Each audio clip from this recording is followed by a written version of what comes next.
do that one? Yeah. Right, ready? I'll do it. Do you want me to do it? Yeah. Right, guys. Episode 4, No Plan B podcast. Today we've got John Potter with us. So we will get into who is John Potter. Go for it. Who's John Potter?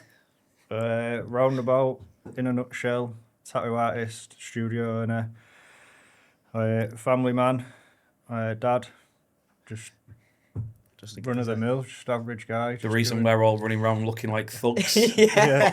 In fact, even tattooed my mum, what, 4 months ago? 5 months ago? A bit ago, yeah. 60... Oh, man, I'm going to put my neck on the line here. 67? Something like that. Yeah, she's 67 because she's always 60 years older than our. So yeah, she's 67. Right. And she's like, oh, I'm going to get a tattoo. And she kept going on for ages about it. It's like, fuck this. Just messaged her. I was like, mate. Tattoos, by the way? No. So I was like, my mum wants a tattoo. Just sort it out. I'll square you up. He was like, yeah, no worries. And then he messaged me. He was like, she just wants to go on her neck. Is that all right? Tyson tribal tattoo, wasn't it? Comes back, yeah. So, yeah, we'll just, as usual, we'll just go with the flow. Who John is and everything like that. So let's go from the early days as always. So let's talk about John and who John was as a kid. Not just this good looking lad he is now. Shy, mate. Real fucking shy. Like, super reserved. I was always like the shy, like, chubby little kid in like comparison to my brother. He was like the skinny, athletic kid. Yeah. Right. Is he older or younger? A year younger. Right, okay. So it was like shy kid, didn't really come out of my shell until I started tattooing. Okay. I feel like I was forced to. Which is quite come late out. on in as well, isn't it? Yeah. So I was always reserved. You'd probably some people argue I still am to an extent. Yeah, I just like to wear stuff up. Well, I've already had, it was, I can't remember what it was said to me in the gym. It's like, oh, do you think John will be all right in the podcast? I was like, yeah, when he's with us, it's fine. It's like, oh, when I speak to him, he's always real reserved. I was like, it's just what he's like around people. Yeah, Until you get to know you, then It's gauging stuff. it is. like, But I always think when people get to know you, I can tell if somebody knows you or not because they'll be like, oh yeah, he's a fucking good. And everyone's also like, it's quite quiet, isn't he? I'm like, no. Once you get to know him, he's not. He's just one of the rest of us. That's it. It's like it's dropping. I find my humour is very like acute. Some Right, people okay. don't pick up on it, so I Yeah. can drop something and they'll be like, just silence. One person will get it. Yeah. And then someone will be like, oh, fucking hell, I've just got that. That was real funny. You're that. like, ah, fucking get Spanish. I relate to someone finally. Yeah, so I'm like, I find like the perfect spot and then I drop something and then I gauge it Yeah. and just sort of work my way out in that way. Yeah. Well, obviously having the brother as well, the young one. So was he into sports or? James was, yeah. He was like massive into rugby. He did real well with rugby. I played a little bit with him, but never sort of took the sports mantle like what he did. Yeah. He played, quite late on. And I remember chatting to him, and I'm like, he's like got his arm in a sling and stuff, and going to work, and I'm like, are you gonna like jack it in soon? Yeah, Like, you can't just roll up to work with in a sling and like black eyes and stuff like that. They're stubborn as fuck. That they're like Charlie, who he was saying the other day. He says to me today he might go back into Yeah, I might go back into rugby. And obviously I'm coaching him. He wants to do a show next year. I was like, you fucking what? Oh, why? I was like, are you going to do a show on prep and be fucking playing rugby? He's like, oh, I'll be all right. No, it won't. But I think it's that rugby mindset, innit? They just refuse to give up. Yeah. I'd love to go. I skate. I used to skateboard when I was younger. Like, I'd love to start skateboarding again. Yeah. But like, I like slip one way, do like a sudden movement. I'm like, oh fuck it, on my back. Yeah, I fucking It's not.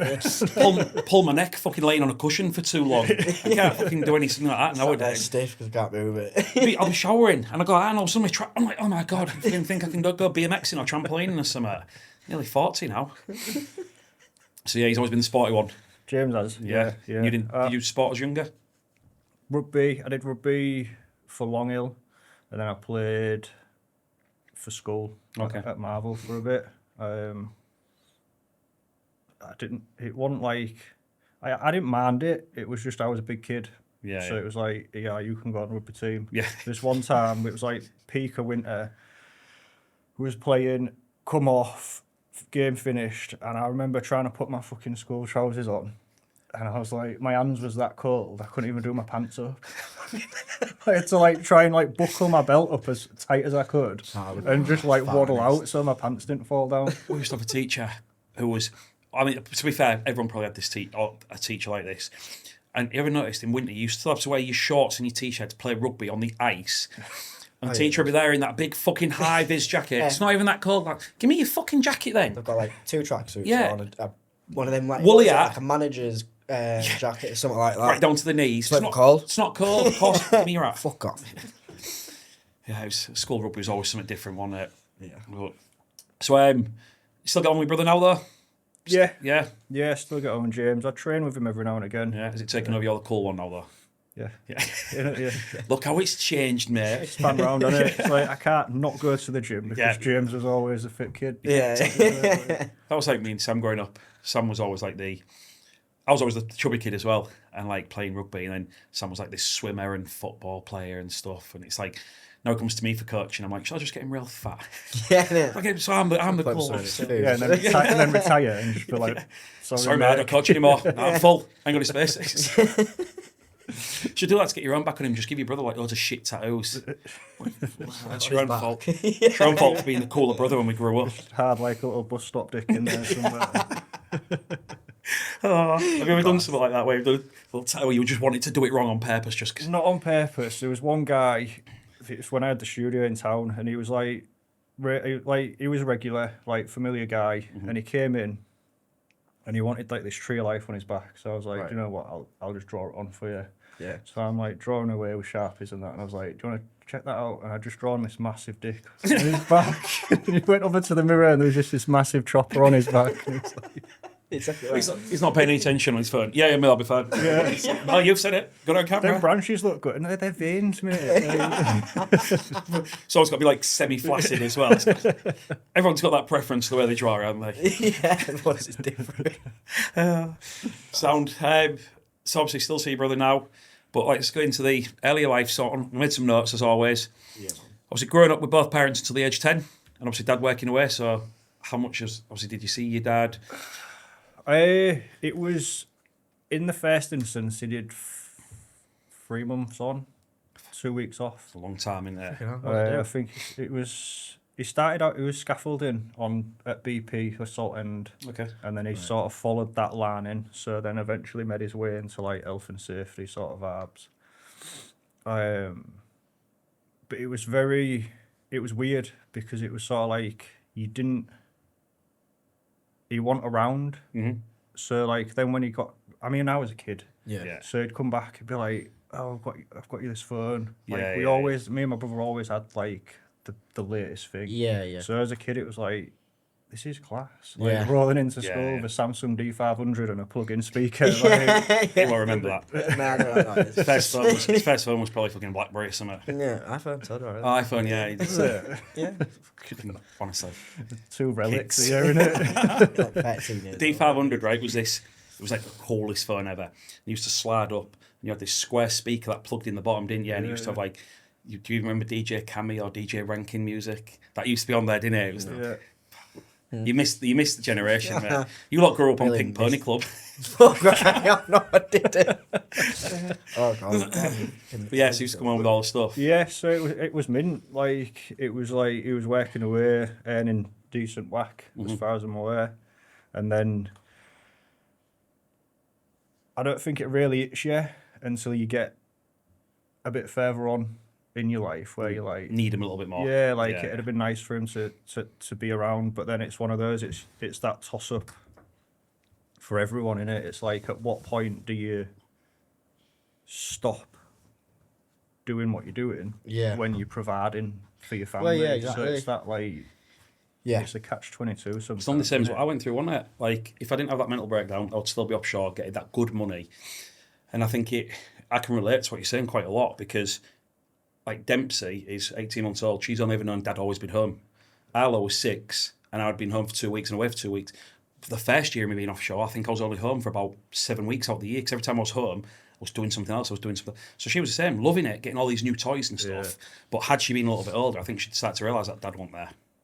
Yeah. So yeah, it does. I think it has a massive impact. Yeah, it does, definitely. I was like that when I was a kid. My dad worked away Monday to Friday, and it was, you don't realise it when you're younger, do you? And then when you're older, you're like, wish he was around a bit more. Yeah. Do we speaking to him or whatever. We're all guilty of working too much now. You put some hours in as well, John, but we're still able to be there when they need us. Or if an event like Arlo's dances coming up or something, you're there. And I might be away. So tonight we're not going to get home late. I was just speaking to Arlo on the phone.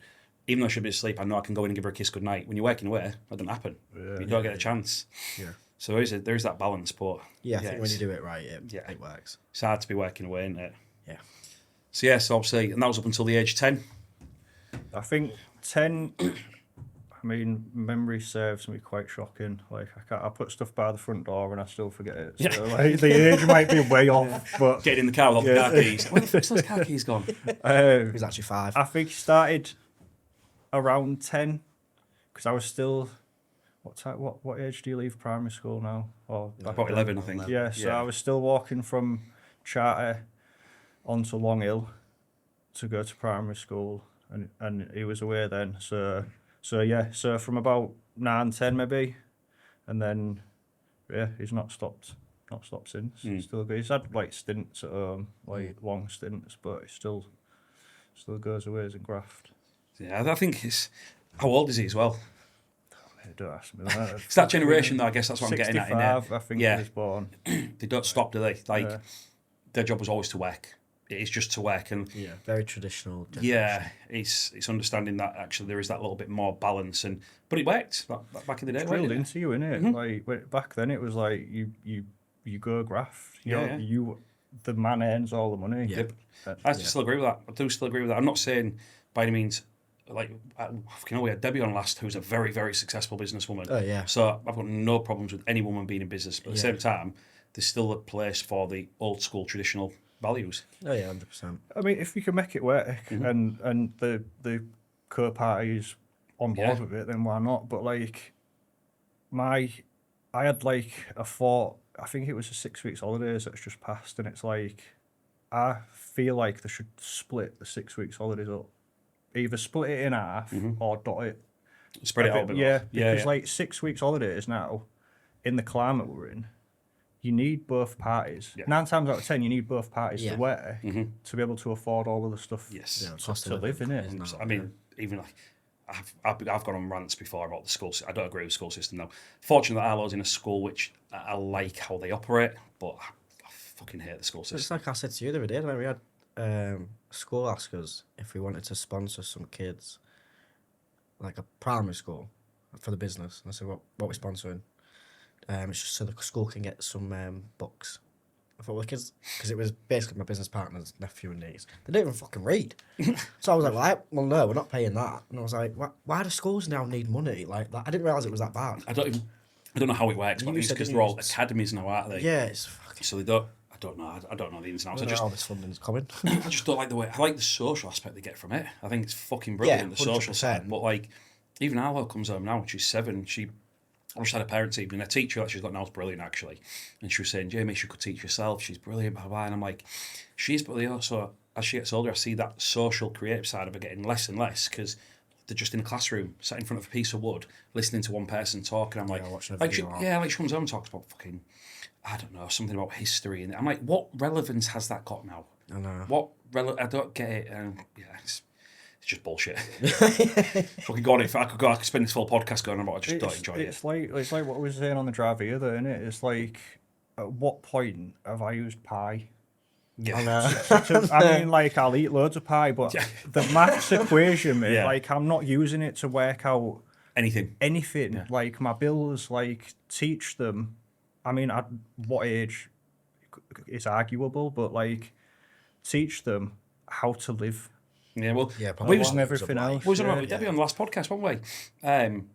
If Arlo comes up with an idea, she's seen obviously the businesses that we're running, and she said, I want my own business, Daddy. I was like, well, go find something that people will buy or want, or a service. So she'll come up and I'm like, right, how many pennies do you think you'll need?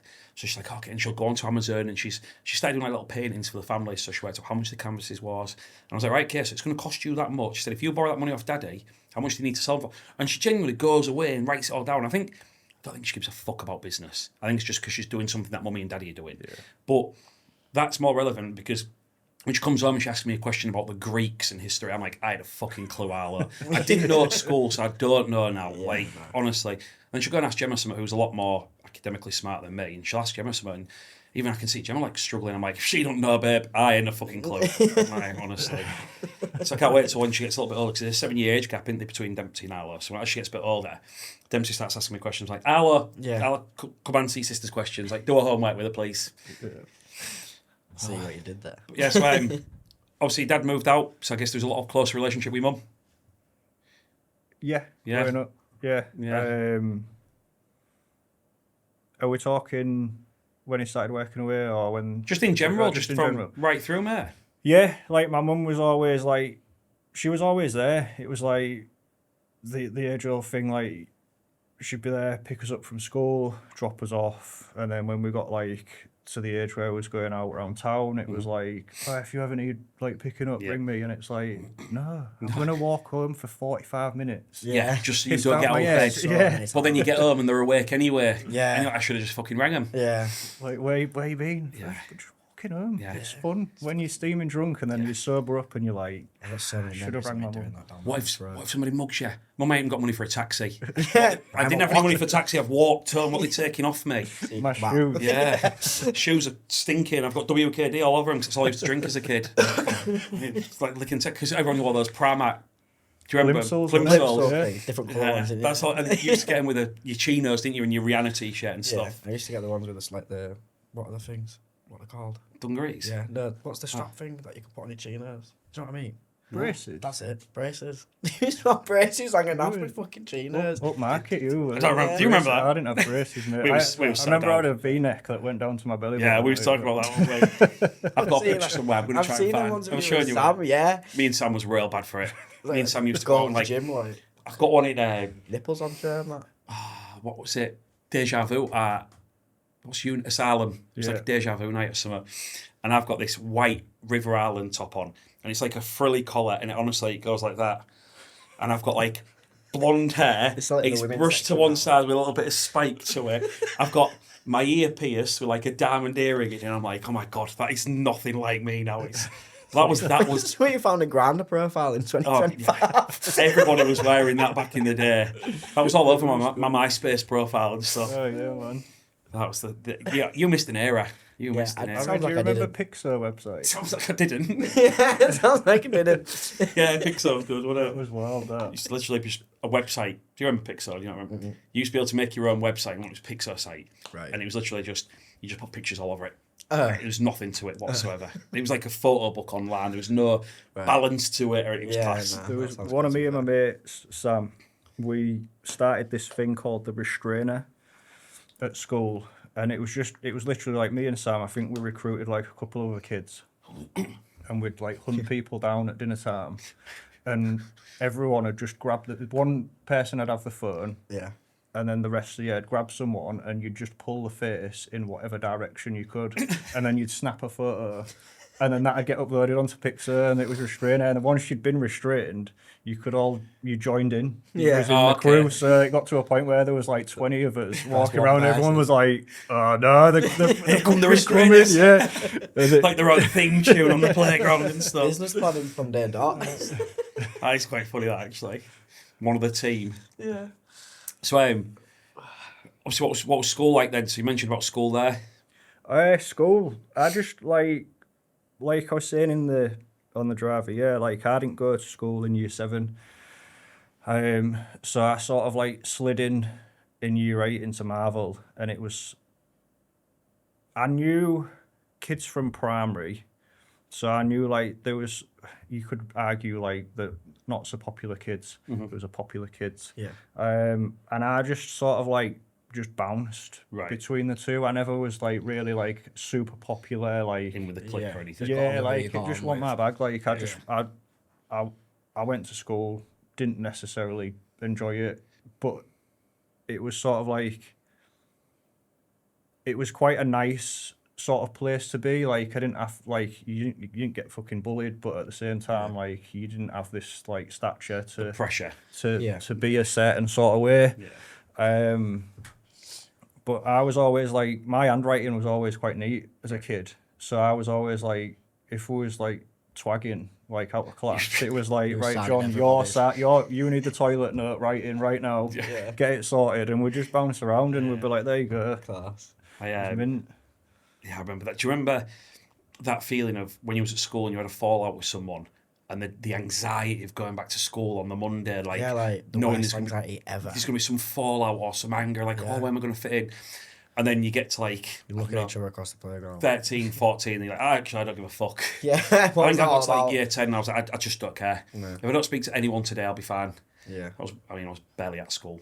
So we was talking about it, bringing our mums on for one of the episodes. And we was like, it's a real good idea. And then I thought, oh, fuck, I've told Right, my yeah, mum the that. more I It's- deeped it, I'm like, oh shit. This ain't a good idea. My mum's going to lay into Some me. shit. She is Yeah. like, she's my number one fan in everything. But she'll also call me out, like, Yeah, that's about like it. when I'm on prep for my shows, like when I'm looking like this, and she'll be like, "Oh, you look dreadful, real skinny, aren't you?" I'm like, "Fucking hell, mum!" I'm like, "No, I'm not skinny."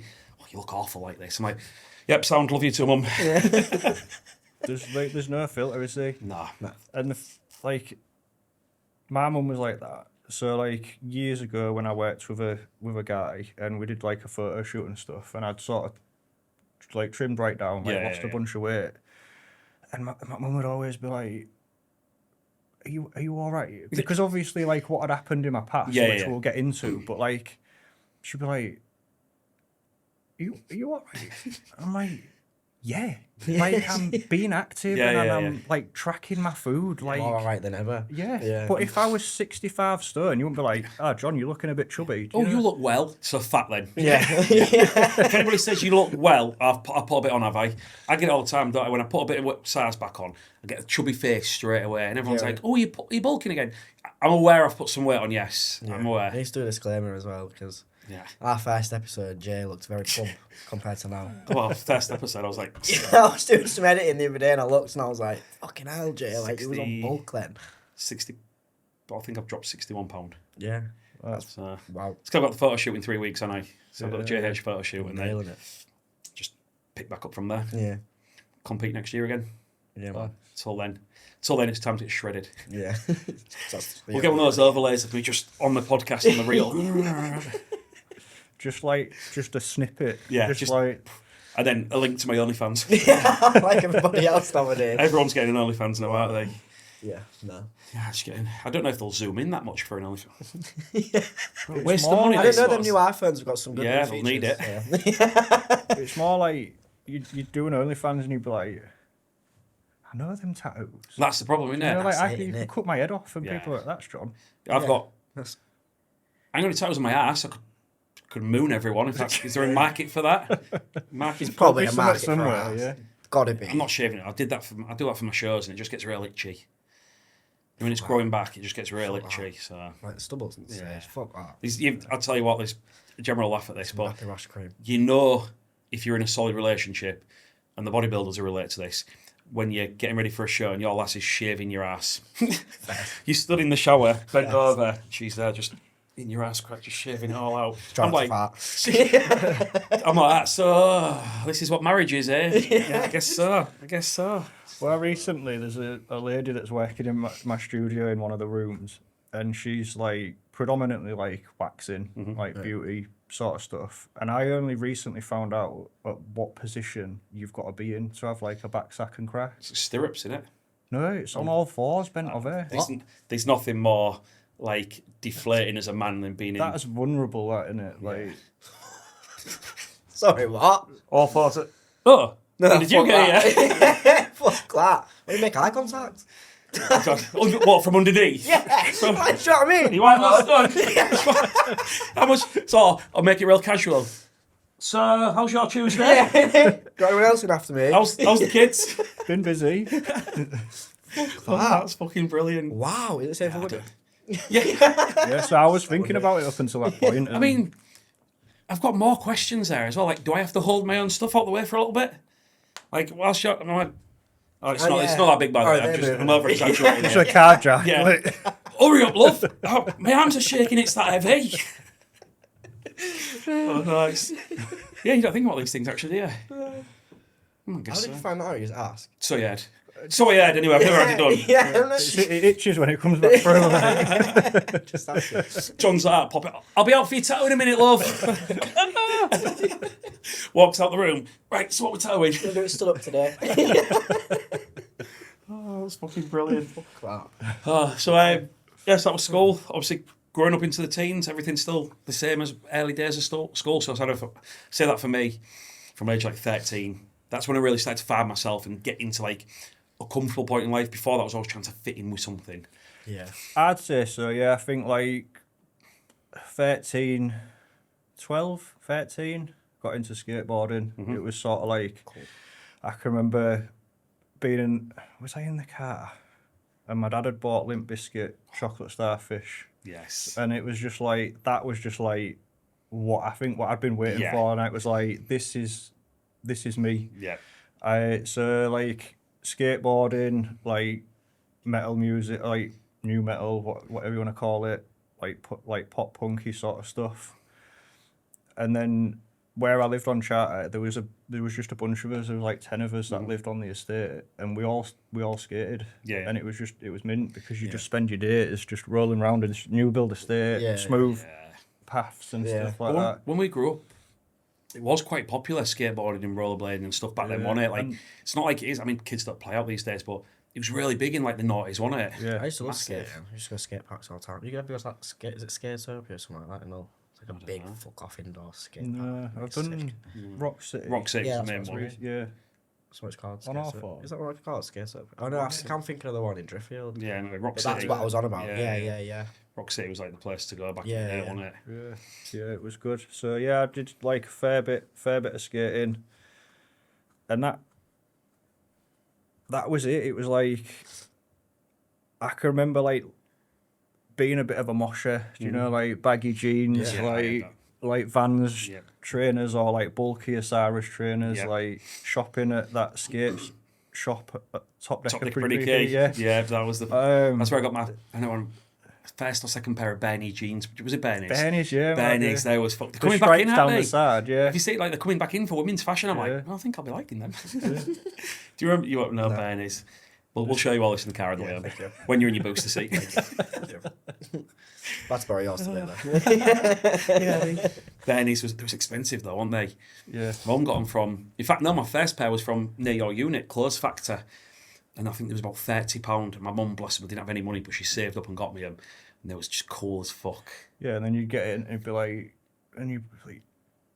all the fucking bottoms of them are frayed. Just all And you're frayed like, straight away, like, wouldn't they? Like the baggy jeans, mum, like Yeah. they're gonna hit the Yeah, the go floor, with they're the gonna floor, scrape. Scraping along, and then you've I got ain't paying that much money for them if you're just gonna fucking that was do part of to the them. fashion though, wasn't it? You Yeah. had frayed Bernies. Yeah. Yeah. Probably looked uncool if they weren't Fred. Yeah. Yeah. Like that guy who walks onto site with a real clean high vis. Oh, mate. Oh, there's the office boy. Yeah, no. I've got a friend once. He bought his mechanic and he got some fresh boots. And he literally went up to a car and got some grease. Yeah. Wiped all the grease all over his boots. Like, I have fresh boots. No That's chance. embarrassing. People will know straight away, won't they? Yeah, he's like, nah, man. Yeah. So, yeah, and obviously that was where you found yourself. Yeah, definitely. Sort of like lent into some heavier stuff, I think. En route, it was sort of like Limp Bizkit, and then it was sort of like Blink 182 was a Yeah, yeah. byproduct of stuff like that, and then it was like got into a bit like Slipknot, like heavier stuff. It just all went sort of that way, and then it was like there was a few kids that was a bit older than me that lived on the estate that we used to knock about with, and then it was like indie came Oh, right, in, yeah. like Oasis, like Arctic Monkeys, Yeah. like, and it sort of stepped away, and that's when the V-necks came in. It was like Yeah, V-necks, that was it. cardigans, plimsolls, and some skinny jeans. Yeah. I don't know, but yeah, it was all hard in there one way because I was like, me and my brother brother's still the same now. He's more into it than I am, but we all went from that era to like the plimsolls, the Rihanna t-shirts. But driving around, we were still listening to Avenged Sevenfold and Linkin Park and Limp Windows Bizkit. Yeah, and it's like, oh, what was you listening to? Techno house. None of us was. We was all still listening to the same music. We was just trying to fit in that clique, weren't we? It was more like, I don't know whether that's like an age thing or if it was more prominent then, where you'd go with a trend. Yeah, I think it's maybe always it's just. like that, isn't it? I think it's just because we're older now and we don't. Yeah, we I all think- just fit in our own thing, Yeah, don't we? 100%. I feel like when I was younger, there was always a trend. Yeah. There was like a fashion trend all the time. And then it got to a certain point where I was like, I think it was uni for me, where I was like, I actually don't give a fuck. Yeah. Like I was well like There is still those trends now, isn't there? I mean, you'll see it with kids and that, but like Arlo, always wants this or she always wants this. And Ala's very much like Gemma, obviously. She doesn't try to fit in too much because she's quite confident. I mean, she's only 7. But there's always something that's next, isn't there? So, like, when she was she's dances still now, but they all have to have, like, the Adidas Nike Pro shorts. But they've all got that, so I'll do that. But when it's like, when we grew up, it was Musto jackets and gill coats and stuff like that. That was like the next thing, and then there was the next thing, and I don't think we're in that era as much anymore, but maybe we're just blind to it because we're a bit older. Yeah, because I'm going to be like 50, 60, and I'm still going to have a fresh pair of Jordans on. Like. Yeah, innit? So fucking right. I was at Paul's wedding yesterday, and I was like, I think this is the first time I've worn like jeans and a shirt for 3 years. Yeah, I don't recognise her. I just always have shorts and a t-shirt. I'm like, this will do me. Yeah. I work from home, I sit in my office, I'm like, oh, a fresh pair of shorts. Yeah, it's horrible, isn't it? Like, you put like this stuff on, you feel like a sausage in a skin. You're like, it was awful. I'm just sat there and I'm like, I ordered 2 brand new shirts that are real fitted, real nice, and didn't fucking turn up, did they? So I literally sat down at the wedding. They was due to turn up yesterday. The wedding started at 1. Got to the wedding at 12:30. I sat down. I had a shirt on that I borrowed from my old kid that fitted all right, to be fair. I was like, oh, yes, that's all right. I'll make do. I sat down at the wedding, got a message. Shirts had arrived. Fuck off. Could have been sat here comfy if I just set off 10 minutes later. I was fuming. So all day I was just sat there like spray starched up. Like anybody who trains doesn't look good in a shirt. You really don't, do you? You just look. You either get one that's semi-tailored. Yeah. Well, you get it semi-fitted where it looks all right, but then you know you're uncomfortable, or you look like you're wearing your dad's because it fits your shoulders, but it's like that on the stomach in there. Just don't work. I can remember going and getting fitted for a suit for my wedding, and they put me in this suit. It's like an expensive suit, and I was like, I want something like fitted me. Like I want like not tight trousers, but like a slim leg. Yeah. Shirt. I look like I'd put a body bag on. Yeah. I'm stood in the mirror and I'm like, what the fuck? I'm not getting married in this. I hate suit shopping. Oh man, I fucking hate it. Can't stand it. Like me and Alan was talking about it the other day, and he was on about like he's gone from being like very, very senior in roles to running the gym and running businesses with us. And he's like, I'm going to have to start putting my grown-up clothes on again soon. He's got like a wardrobe of grown-up clothes. And ever since he like moved into the business with us, he's just very much like these sort of T-shirts, just trackies and that. He's like, I need to grow up. I'm like 47. I can't be cutting around like this anymore. Is that why he's getting a tattoo? Yeah, probably. Like, I need to fit in. So midlife crisis. He can have his shirt on, but he can still be cool. He can be like, I've got a tattoo, boys. Look, I'm cool. down with the kids. Yeah, still got why the what's his hand doing? So if he's got his shirt on, he's like, yeah, I've got tattoos. Is that why he wants his hand? I think he said his hand and he wants his arm doing. Shaping like a leaf. There's levels to it though, isn't there? Like, I don't think you should be allowed to get your gloves before you've got your sleeves and stuff. Like, these people you see get a hand done straight. I'm like, no, you wear your way down. My brother done that and he regrets it. Like, he got that, and it looks really good when he's like, but then he's got long sleeve on. But then when he pulls it off, it's blank. And I'm like, he's like, I should have got that done first. It's like wearing gloves with a short sleeve t-shirt. Like, no, you put a jumper on first. Yeah, put a jumper on. You're not allowed. You should make that ruling. In, hey mate, what my hand doing? No, not allowed. If someone came in and there was like fresh, I'd be like, let's start somewhere else. Yeah. Like, don't jump straight in with a job stopper. No. Because as less frowned upon, should we say, they are now, it's still got a stigma to it. Of course it has. Like, especially for younger you aren't seeing people throw sandwiches together in Couplands, like, tatted up. No. There's a very strict sort of person that they hire. Customer service there is definitely. Yeah, I'm in agreement with that. There isn't a stigma there like it used to be. I mean, my cousin, Danny, he's very much the same. Like, he's always had very good customer-facing roles. He's very good at what he does. He's absolutely covered. Puts a shirt on, you won't be able to tell. Not be able to tell. He's got nothing showing. Nice. No, he takes out his fucking. He's the reason most of us got into our tattoos because he's always been covered. Yeah. So is he the one that's like fucking shredded? Yeah. He's absolutely covered. But yeah, there is still that stigma there, 100%. I think it's getting better, but I don't think we'll ever fully come away from it for a while. I think there's still like sectors of people, should we say, that will always frown upon it. Yeah. And without sort of like pointing any fingers at that sort of person, like ultimately they're higher up. Yeah. In businesses and shit like that. My turning point was I worked for a company called HSS. I've talked about it in the first podcast. Fantastic company, really taught me a lot on how to be trusted in a career. It's the first place I got some responsibility and I fucking loved it. And this guy came who was like an operations area manager, so he was quite senior. And he walked through, and because it was a hire industry, I genuinely thought he'd come to hire some tooling. And he walked in, and he was like, "Oh yeah, I'm looking for Jamie." I was like, "Yeah, it's me." And he was like, "I'm just coming to do an audit on the." I was like, and he was covered right down to his fingers, like it came up onto his. I mean, this was 2011, 2012, so it wasn't big then. And he had it like up here a little bit, and I thought, he's got to that senior role, and he's like that, and that was when the stigma was massive, and that to me was like, actually, if you can prove yourself. The stigma dies down a little bit, doesn't it? Yeah, I think as well. When I remember when I used to get my tattoos, and I used to when I was a carer, I used to look after the elderly. And I always used to get. What are you gonna look like when you're older? Like everybody else in my generation. Yes. Old, saggy, and maybe tattooed. dead. Yeah. My grandma, bless her, she was of the older generation. I don't know if I've spoke about this one, but we lived with her for a year. Me and Gemma lived with her for a year. She had this big house and just comfortable to live in there. And she did. I'll tell you a second story because this was nothing like her. It was very posh, very well to do. Right. It's my mum's mum, and I got out of the shower once, and obviously I had my towel around me and I walked past, and she was sat there in the back living room. She had 2 living rooms in this house. Gemma's next to her and they're watching something, and she just went, "Oh, what a mess." And I was like, "Fucking hell, Grandma."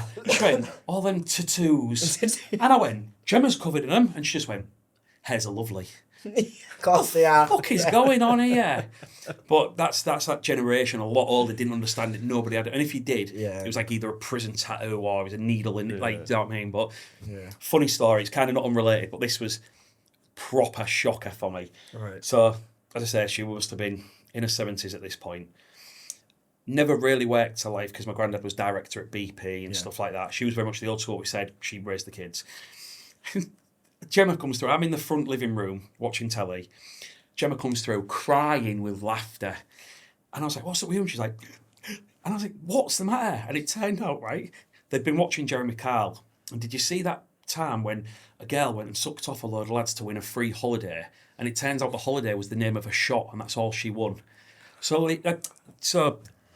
Gemma and my grandma are sat watching this, right? And they go, my grandma, she's reading the paper or knitting or something, and it flashed a picture of this lass but blurred her face, and my grandma just went, "Oh, I am glad they blurred me face." So Gemma comes through and I'm like mortified. I'm like, "What the fuck?"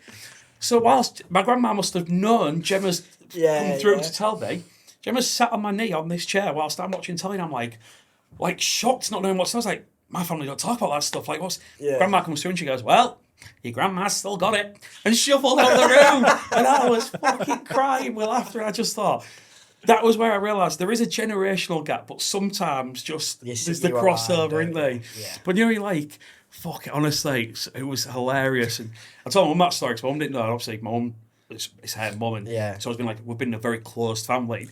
When my mum found out, she was laughing. She's like, "Oh, I didn't know that." I was like, "Yeah, well, it wasn't comfortable for a couple of weeks, Mum, I tell you that." Being in the same room. But yeah, it was funny. So straight out of school, where did we head then, John? Ooh, college, IT networking. Because you look like an IT kid, yeah. It's in my blood, mate.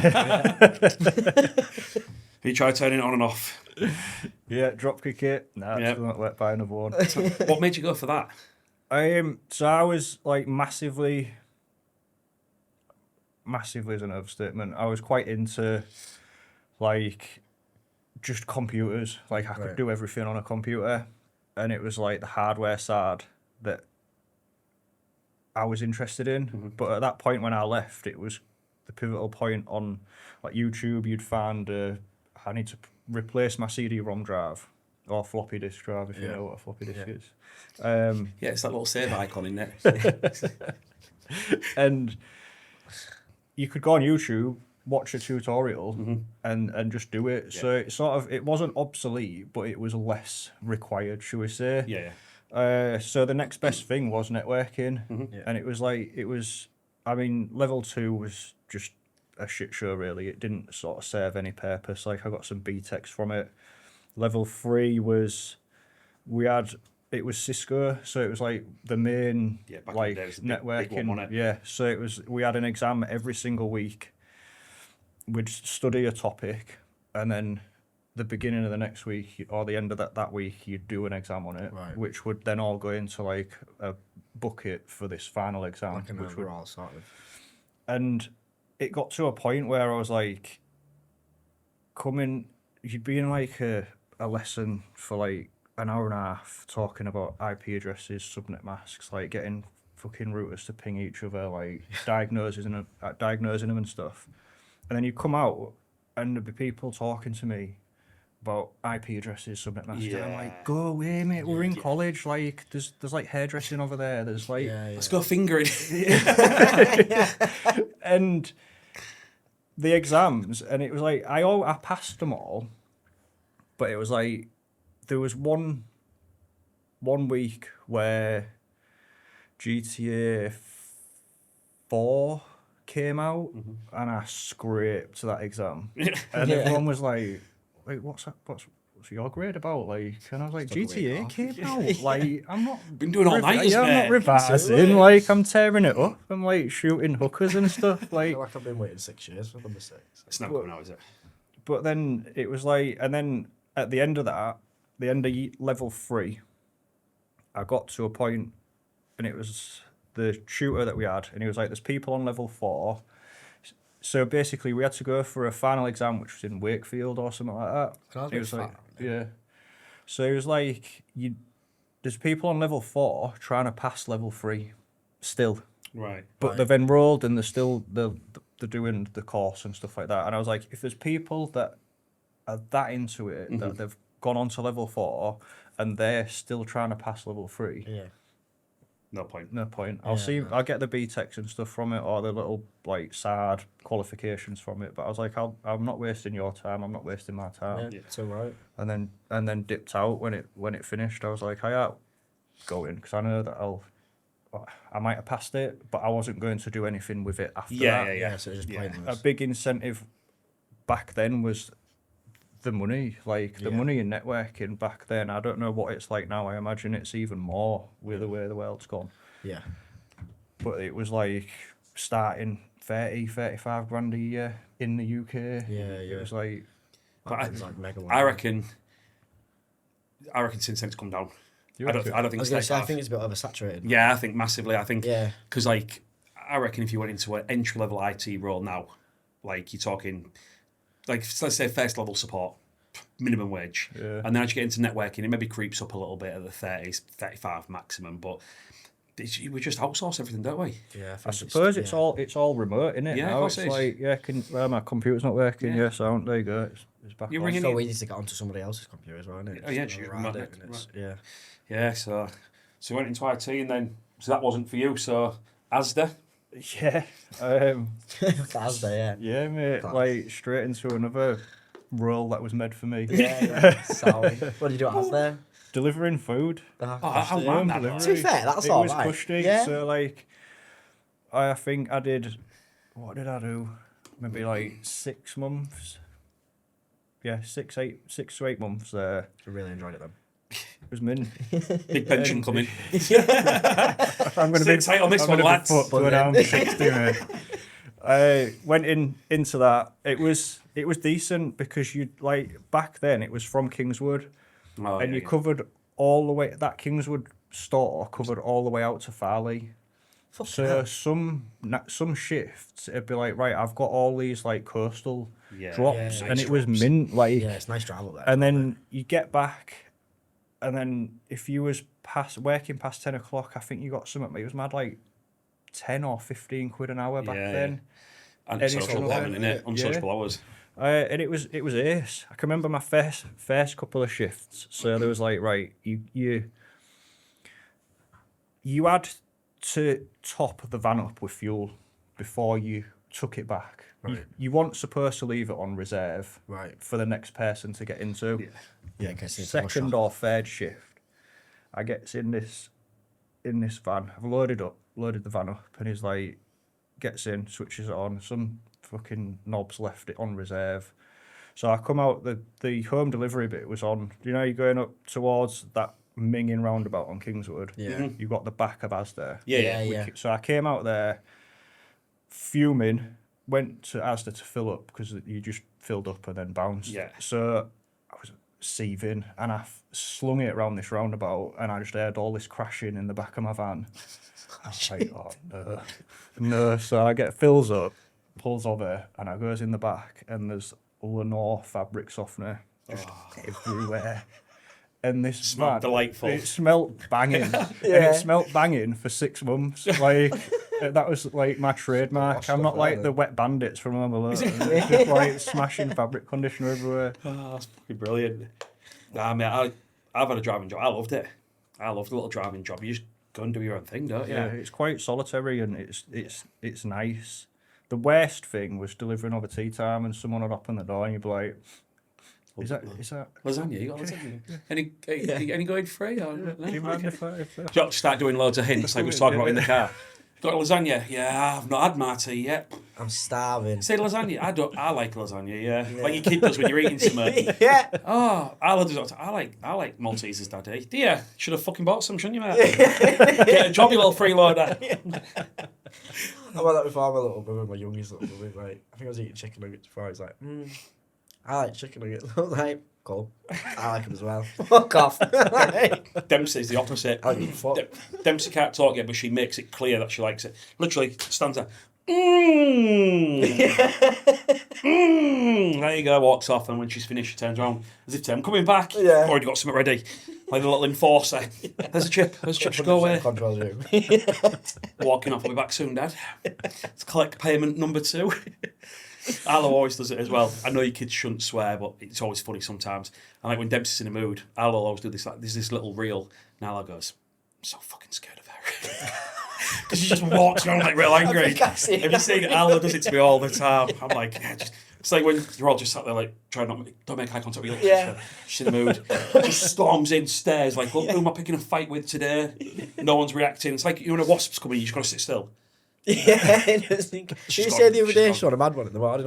Oh, she has a mad ones all the time. Yeah, she's in a mood. If she doesn't sleep well, you know about it. The full house knows. Throwing books out, and then she wants you to read a book, and if you do not make eye contact with that book within 0.3 seconds, it gets rammed in your ribs. Bang! Oh, fucking hell, Dempsey! And you read it, and then when she's finished, she'll just trap your fingers. Poof, done. Yeah. It's enough of that now. I will call my child a dickhead when she's been a dickhead. Have you started buying paperbacks yet? Yeah. all we read is a paper, just a big paper. Yeah, slam that on my fingers. Newspapers only. But the worst thing is, as well, it's the same 2 or 3 books. She's got a cow book that she likes, and she opens it and she goes, that's her moo. I'm like, okay. Jarring though, reading the same book. I can't read anyway. She's teaching me. Come on, Daddy. Pictures. Come on, Daddy. What's this? A moo cow in there? I'm like, moo cow. Moo cow. I've got a sticker board from when Dempsey's given me. Good boy. Yeah, you done your charge. Oh, so Asda lasted 6-8 months, something like that. Yeah. What did you do after that? Fell into tattooing. How would you fall into tattooing? Someone I knew at the time. Prison. Yeah, that's it. I did Got sent down. a stint. It was like, you can draw. Yeah, you've got a few tattoos. See, I'm going to touch on something there, though, right? And you might get into it a little bit. You said, you can draw. How many people do you think can tattoo just because they can draw? Because it correlates. I think to tattoo, you have to be able to draw, obviously. Well, that's I say that, I'm not controversial. Like, that's... Some people say different, don't they? I personally 100% agree. I was just going to say that. I 100% agree you have to be able to draw, in I my know. opinion. Do you remember the most popular tattooist in Hull back in the day? We won't name his name. Where everyone went, and I remember he couldn't draw. Yeah. He just used to put the stencil on you and just copy it, didn't he? That's what I mean. Do you think you have to be able to draw? I think there's a difference, isn't there? There's a tattooist and there's a tattoo artist. It depends what you're wanting. Like, someone could do a realism piece, or like even like your geometric stuff, like your mandalas and dot work and stuff. That's massive now. I can remember when I went and did a guest spot in, it was near Bradford somewhere. I can't remember the place it was, and there was a girl there. She did geometric mandala stuff, and she had a sheet of graph paper and a light box, and she drew. Say you had like a mandala and it had 12 segments. She drew one segment and then she folded it Copied onto this light box, and then traced the next segment, and then traced the next segment. Whereas with your iPad now, you can just open an app and just let loose on one segment, and then you've got the other 11 there. Yeah, I suppose. Yeah. So, yeah and no. It depends. Like, someone could go and be solely a geometric artist, or you could argue someone could be a realism artist because they're taking a stencil from a realistic image. But you've still got to get the shading, haven't you? To be. Yeah, but it's not like shading a piece of paper. I always watch you, obviously, when you've done all mine, and not some of them, the good ones anyway. We won't find out the ones that you've done will be obvious. The ones that you haven't done. But yeah, when I see you doing it, and you've always got a picture here, and you're like, and you look at it, and you're like, yeah, and you're talking to me. I can't even write joined up unless if someone's talking to me, I'm like, what? I can't do two things at once. She'll be like, yeah. So there has to be some sort of like level of skill there. Of course it does. Yeah. It's a bonus. Yeah. It does help. There'll be people. I've seen people come through tattooing, and they'll have like a degree in fine art, for example, and they don't quite get the mechanics of the tattooing side of it. Like, it's completely different. There's all sorts to think about. It's not just like when I first started learning, I'd do line drawing on a light box, and it was like, right, this is a piece of piss. Like, it's a pen and some old English letters, and I'm just outlining it. And then there was like, right, so now what you're going to do is you're going to take that sheet, fresh piece of paper on top, and you're going to move it all the way to the edge of the light box, and then you're going to outline it. But I've not got anything to lean on. Right. So it's a different ball game. Yeah, it's like you try tattooing on someone's wrist, for example. This far side, if I'm right-handed, this far side here, I ain't got anything to lean on. Yeah, so I guess what you mean by that is like if you're writing, like if I'm going to write now, I couldn't write like this. I could write like that because I'm leaning on it. Yeah. Never thought about that. So there's like all different things that go into it, and I think there's you can work at it. I guess like everything in life. Yeah. But there's, for me, like, I'm a bit of a nerd with it. Like, I'll get myself set up, and I'm going to be like, right, this is going to be the crispiest fucking line I've ever done in my life. We've talked about this before. You've told me about this. And I'll pull the line, and I'll be like, yeah, that's fucking mint, that. And then I'll be like, this next one is going to be even better. And I'm just like that. And it's like, as soon as you nail something, it's like, right, I'm going to take that, and I'm going to repeat all of that and do it exactly the same every single time. Because if you do a crispy line and you're like, oh, that's all right, how did I do that? How are you supposed to multiply that and keep applying it to future of course. work? The one myth we've got to like close off here is that white ink doesn't exist, does it? You're just there to piss people off. Yeah. The end of the tattoo, I'm just going to put the white in. Oh, fucking not, mate. Like, why are you doing this? Every time it's after like... you've wiped it down 10 times and fucking dragged the skin with Why don't they use sandpaper to clean it as well? I don't know that. Just going to clean... bleach. Does it all the time. He's like, just going to put the white in. I'm like, do we need the white, John? He's like, yeah, it makes it pop. I'm like, make you pop in a minute. We've been at this for 4 fucking hours. It's always most painful, but I think it's just... It's minging, but like... It does make it pop, yeah, though. Like, everyone... It does, yeah, it's annoying. Yeah, like, I wish it didn't, because I've got to leave it. Leave it, but he puts the white in and goes, it's a completely different tone now. Yeah. He was right. It's as if he knows what he's doing. Yeah. But yeah. So it was apprenticeship as well. I didn't even know they did tattoo apprenticeships. It's not like something you'd go to college and do. Right, yeah. It was...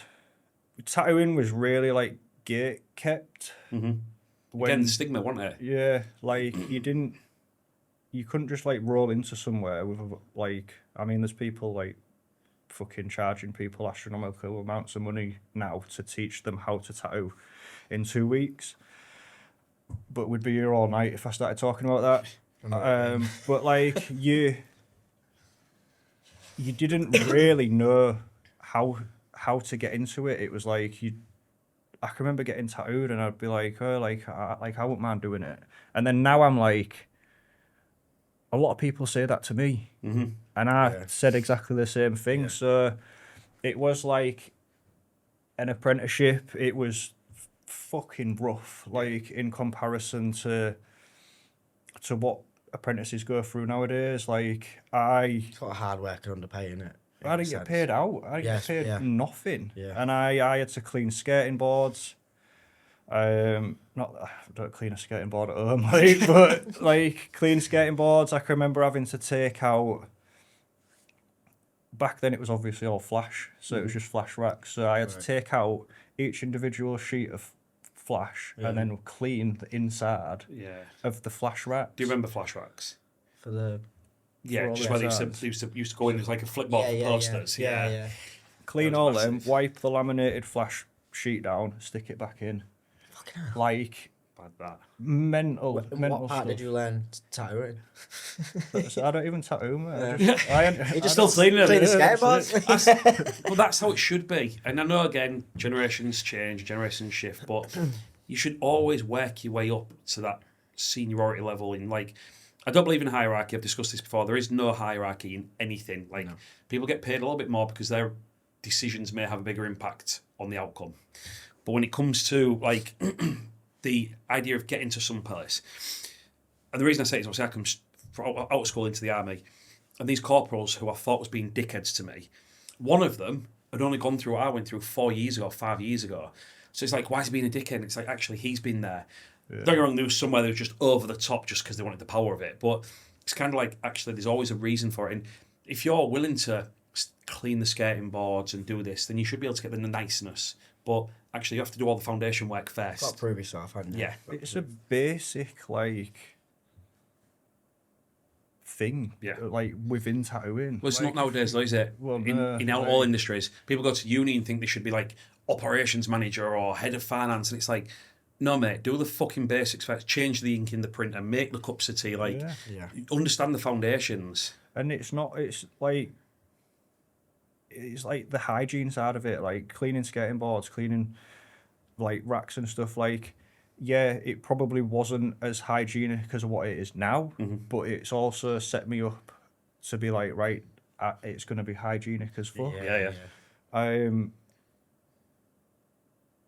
But it's a basic thing. It's like you're dealing with an open wound, Yeah, essentially. 100%. So, like, why would you not be cautious of what you're going to touch with that bloody Yes. glove on? Yeah. Like, you're not going to open a drawer and touch that fresh roll of cling film that Yep. you're going to wrap up your next client. Yeah, yeah. Even though, in all of that, like, that glove's cleaned, the cling film's been cleaned. Like, I've seen you wipe everything down. Probably extra. So there's careful. probably very, very, very minimal risk. But with you, there's still that risk. It's like, I'm still going to do everything 100% every single time. Yeah. But if you haven't been to that beginning, people won't. Yeah. You see some out there, don't you? And obviously, we could all name names of tattooists we've seen, but you can kind of see that they haven't been through the ranks. They've just got up, they've tattooed the mate in a shed for a little bit, going, yeah, I'm all right at this. And it's like, it's fucking awful. Like, you don't, that's not shading, you've just coloured in.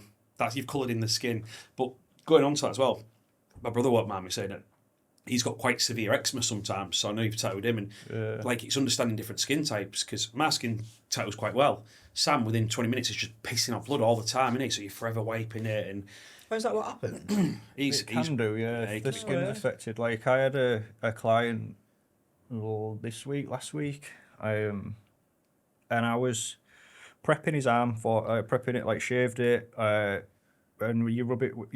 Generally rub it with like a sanitizer or alcohol to get rid of any sort of like oils or Yeah. whatever. Dry it out. So when you put your stencil on, it sticks a lot better. And I'm like rubbing the stencil fluid on his arm, and it was literally like the back of his arm felt different.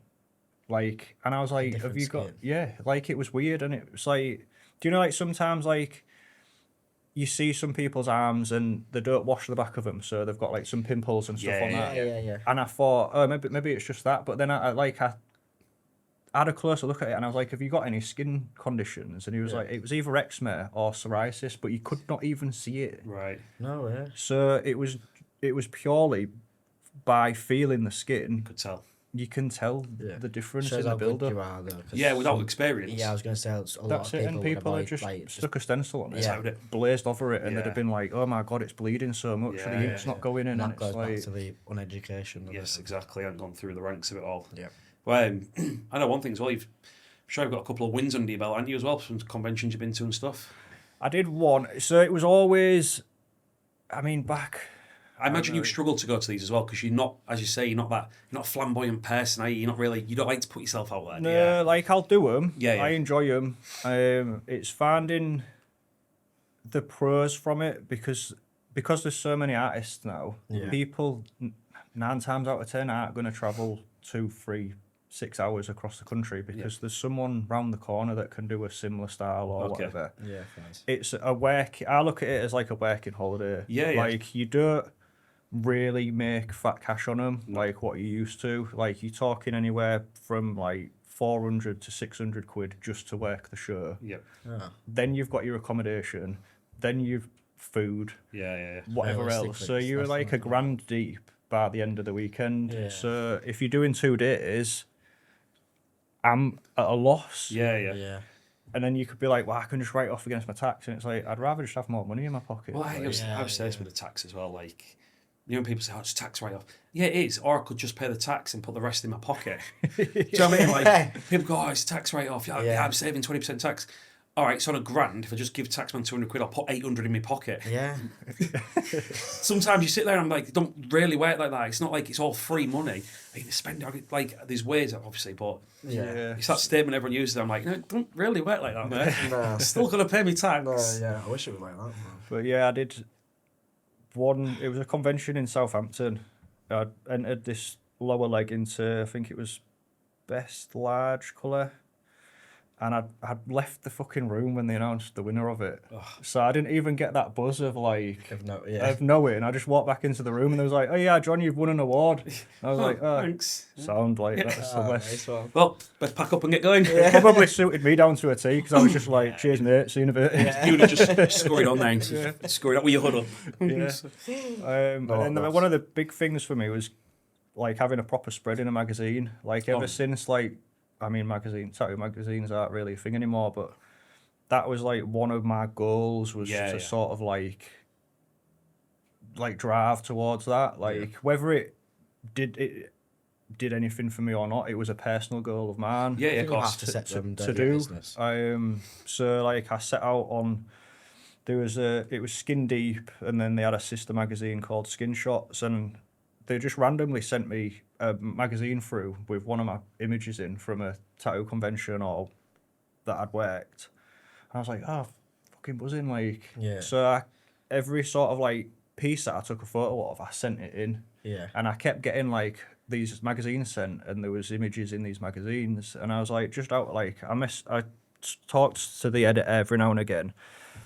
And I was like, out of curiosity, like, what do you want to, like, how do I get to that? Yeah. And he was like, I like people to have like a solid run in Skin Shots, it was called. Yeah.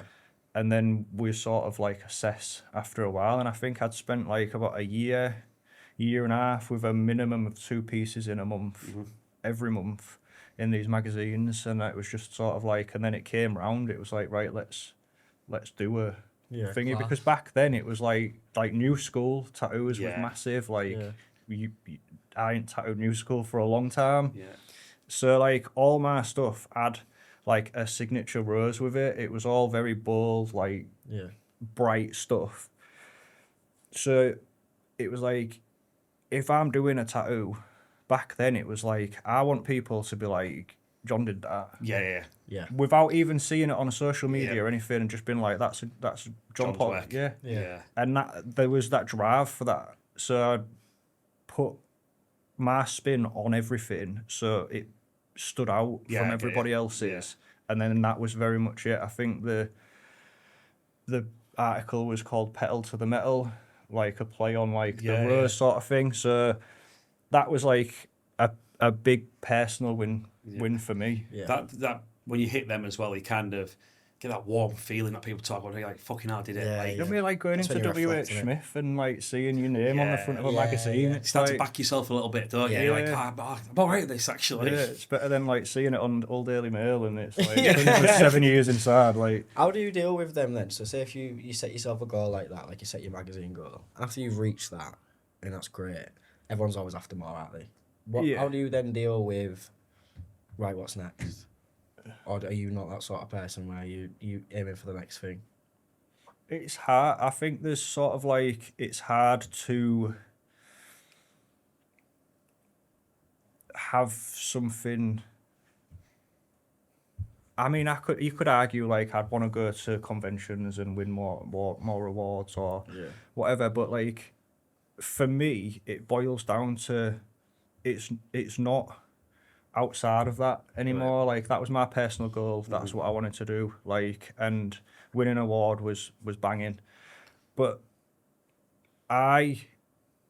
it's the experience with my clients, like, and doing a cool tattoo, whatever style that is, and them just being happy with it. Yeah. Do you know, like looking in the mirror and being like, oh, that's buzzing, like that's mint, that John, or like receiving a message afterwards and they're like, oh, like I'm so happy with my tattoo. Let's just think about it though, right? I know it's not just a tattoo to you, because I know how much passion you put into it. I know how hard you work, right? But people are trusting in you to put something on their skin forever. So it's like, if you don't have that passion like you do, it shows in your work, doesn't it? It does. Yeah. You know how many tattoos are out there? tattoos, don't you? We've all seen them. Well, they've just printed it off Google. Yeah. I want this. Yep, cool, no worries. They've done it, and it looks like it, but there's no, like, I don't know what word, like pizzazz, or there's nothing about it, is there? It's like, it's just a tattoo. It's just filled a gap. Yeah, someone else has got that. I've seen it. Yeah. Sort of thing. It's like it's like the common like rise and fall. Do you know, like you could have someone that is at the top of their game, and there's a point. Some people won't see it. Most people probably won't see it. coming but down. like as someone in that trade, like you guys, like in your trade, you'd be like if you was someone wrapping cars and they didn't want to do it anymore, the passion had gone for it. Yeah, You'd be it like, shows. that's sloppy, Yes, you know, and 100%, you'd be able to pick it out. Whereas Yeah. I'd be like, oh, that's a cool wrap on a card. you know? yeah. And it's the same with tattooing. It's you. I'm a cock for it. Like I sit and I'll zoom in. I do it to my own work, Critique and I'll everything. do it. I'll have a zoom in on some other people's work I think when I'm as scrolling a through good artist Instagram. though, or good creative, should I say, in any sort of creative industry, you have to do that. Yeah. You have to critique your own work, and you have to be. If you don't, you're arrogant. Because I'm anal about so many things with my If you, design work that you probably wouldn't if see you it. can't critique your own work and you cannot find fault with your work, you're dead in the water. 100%. Like, I would still say I'm relatively new in the coaching game. I've been in it 3 years. I worked out the other day. I've coached over 771 people now. wow. So it's been busy. It's been good. And I can hand on heart tell you, nobody's had a copy and paste plan from me. Every single one's done separately. And the app I use, I've never deleted anybody's. So I can, if anyone ever said to me, what's up, I could show you. Everybody gets a similar plan. No two are the same, but your choice of foods are always going to be roughly, but it's this, and that anyway. And I'm the same. It's like, you'll critique your own work. It's like, oh, well, actually, is that bit too close to that plan? Or this, and it's like, you should be at that point of critiquing it 100%. And I say, we've got good results now, but I'm still like, what if I did this different? What if I did that? I'm just telling you on the gym one, I'm sure it was you, I was just enrolled on another course, just every Thursday night for 2 hours for 7 weeks. Because I'm just like, I can get better at something. I can develop my skills. I can do this. And when it comes to critiquing, it sounds a weird way to say it, but I'm looking at how their results are and how their body's changing. I'm like, well, they wanted this goal. Are we hitting it? Could we hit it quick? So it's the same as yourself. Like, if you're going, oh, that's that tattoo done, and you're not looking at it afterwards, how are you going to get better? The passion's not there. It's just, you've done a job. I've got the money. Cool. That's all it is. So no, it shows, mate. You last in the industry if your passion's there.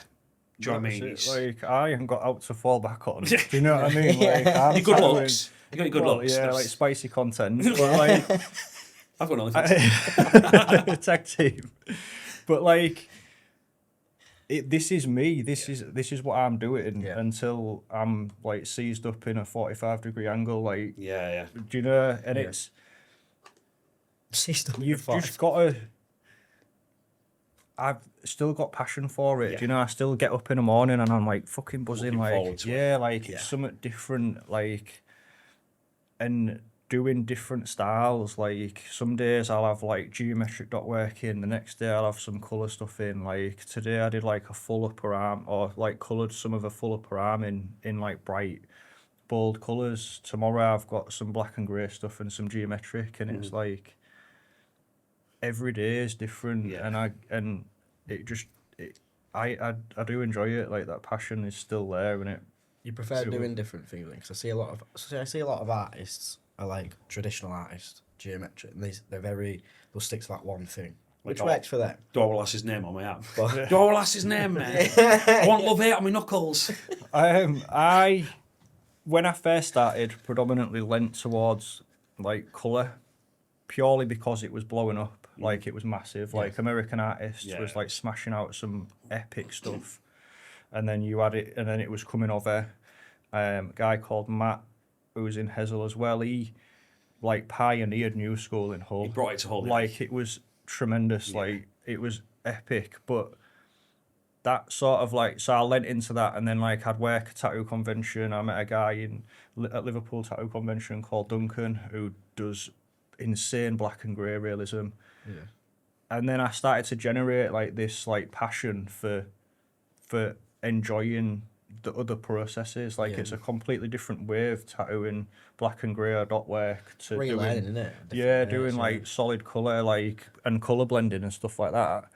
But like at the same time, like you can't take anything away from the artists that do that stuff day in day out because they're booked up and they're busy with it. Oh yeah, 100%. At the same time, like Ronald McDonald isn't just selling hamburgers. Yeah. Do you know what I mean? Yeah. So like, for me, it's like, why would I pigeonhole myself if I can put out a bigger net and bring more people in from a business perspective?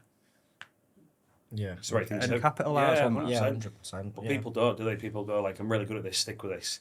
Actually, we could be good at other things. But again, I think you downplay yourself loads, and I've said this before, like, your passion is there, so you're happy to go in other avenues. I would argue, and I'm not in the industry, a good chunk, I would say the majority rather than minority, just tattoo for the money. I would say the majority of tattoo artists are there for the money. Hull, we've got some good tattooists, we could name a couple, but I could also name, for every one good tattooist, 10 that are just there to just do the flash sheets, the money. The ones who like... I don't know the industry that well, but do you know those who can tell you straight away what their hourly rate is? Oh, it's £40. It's like, how do you know? There's so many variables, surely. Like, you can get roughly what it's going to be, but like, you can't say, I'll get that done in 4 hours.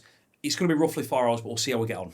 Yeah. Surely there's that sort of thing. Yeah, you are honest. You've done it with me with my tattoo I booked in. You said it might take 2 or something like that, which is good rather than being like, we'll try them all in one. Yeah, like I prefer a bit more of a relaxed approach to it. Yeah. Like if I quote someone a day and we finish an hour early, like I'll knock them some money off. They're already discounted on a day session anyway, but I'll still knock you some more money off because I'd rather have more time and it just be a nice day, a nice experience, and get the tattoo done, rather than being like, right, let's try and cram it in, or like the client's like, right, let's cram some more stuff in because we've finished early, and it's like, sometimes it's like, let's just book you back in for that bit. Yeah. Let's just calm down a little bit. If you think about it, it's like saying to your barber, your barber goes, it's 50 quid for 2 hours, and then he's done an hour and a half. Oh, while you're here, do you want to just trim my leg hairs? Yeah. Like, it's not a set price. I've gone all fast. I'm going to do that. Do you do wax? No, you don't do wax. Wrong room. Hey, John, what are you doing here? But, so, kind of got on the highs there. So let's go into not necessarily the lows, but the fucking life-changing part, mate. Yeah, so, turning point. At the age of 20, getting diagnosed with, obviously, Hodgkin's lymphobia. I can't say it. Lymphoma. Hey. Fucking hell. So, 20, 21. It was mad.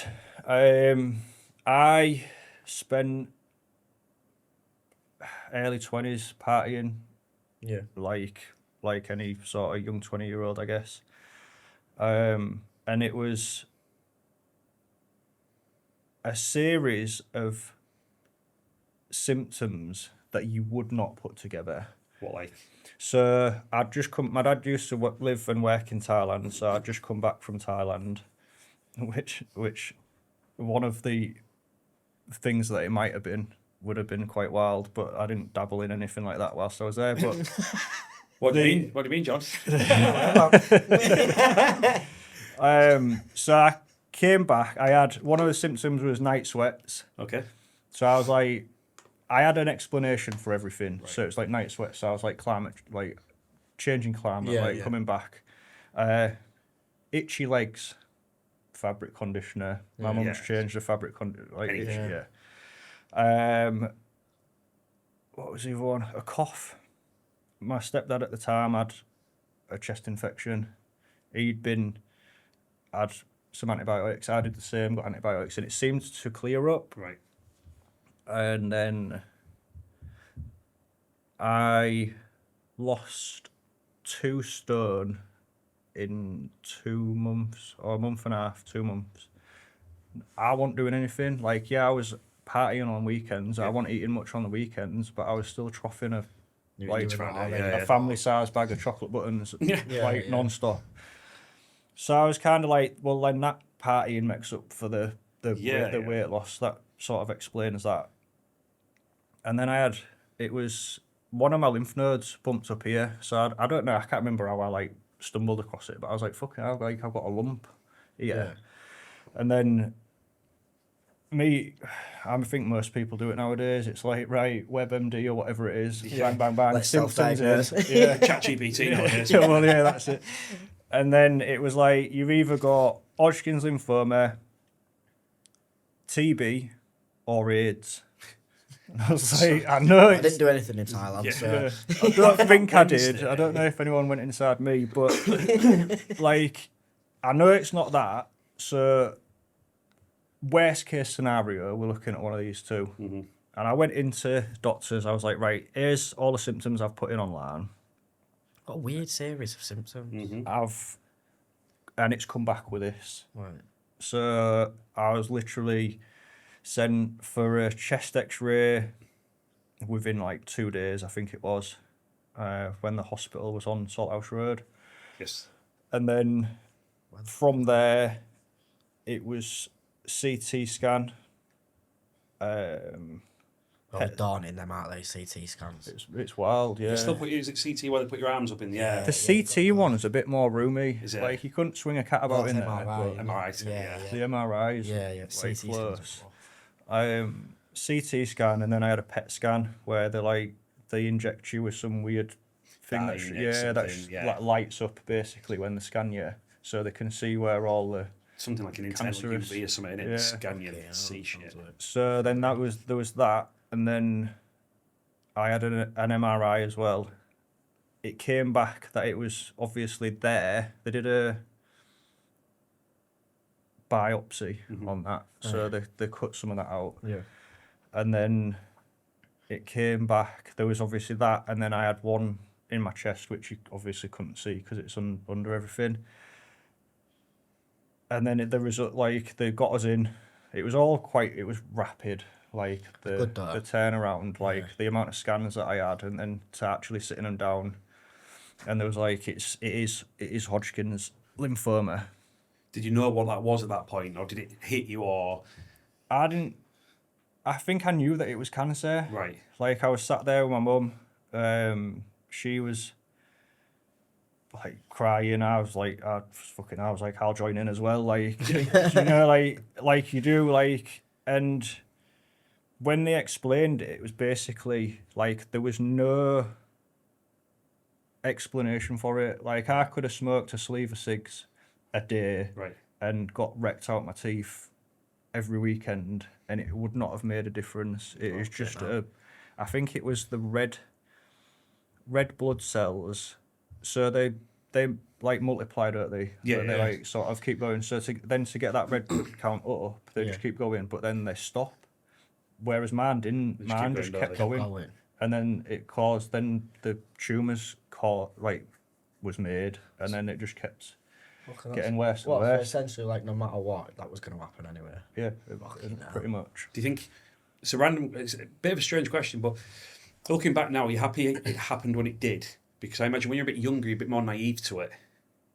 Like, you imagine if you got it now, with everything that you've got in your life, it's a lot harder, isn't it? Yeah. Oh yeah, like I didn't have out to worry about. Do you know, I